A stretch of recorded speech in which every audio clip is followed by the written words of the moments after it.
Bien-aimés dans le Seigneur, bonjour. Rhapsodie des réalités du mercredi 7 août 2024. Parce que Christ partage avec nous sur le thème Notre richesse illimitée. Alléluia. Notre verset d'ouverture est tiré de Éphésiens 3, verset 8. À moi qui suis le moindre de tous les saints, cette grâce a été accordée afin que j'annonce parmi les païens les richesses insondables de Christ. Gloire à Dieu.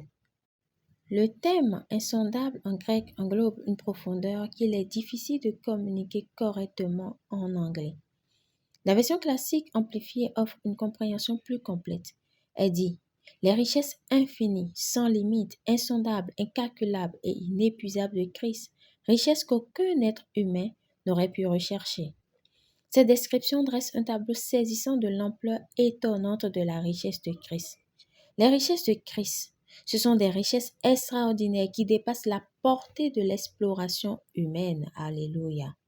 Comment pouvons nous-mêmes commencer à rechercher les richesses de Christ?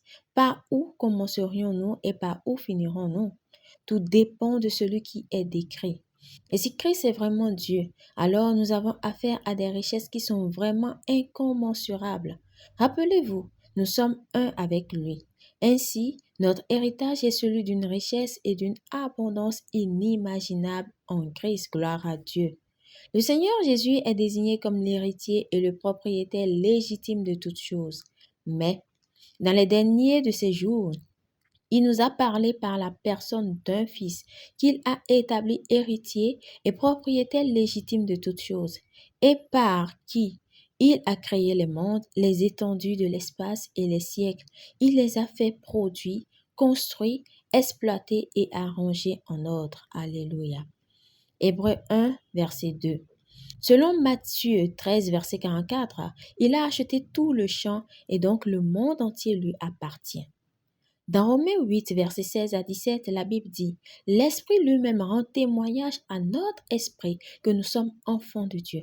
Or, si nous sommes enfants, nous sommes aussi héritiers, héritiers de Dieu et co-héritiers de Christ. Cela signifie que tout ce qui appartient à Jésus nous appartient. Alléluia.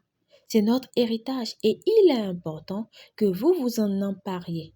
Nous marchons sur les traces d'Abraham, car la Bible dit, si vous êtes à Christ, vous êtes donc la postérité d'Abraham, héritier selon la promesse. Galates 3, verset 29.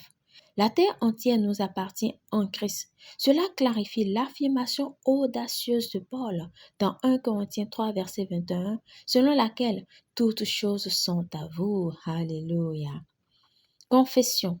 Je marche dans la plénitude des richesses infinies, illimitées, insondables, incalculable et inépuisable du Christ. Je suis né dans cette plénitude lorsque je suis né de nouveau. J'ai un accès illimité à tous les trésors et ressources du royaume qui sont au-delà de la portée de l'exploration humaine.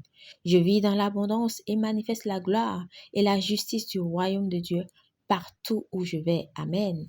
Pour une étude complémentaire, nous pouvons lire Romains 8, versets 16 à 17, Éphésiens 3, verset 8, 1 Corinthiens 3, verset 21.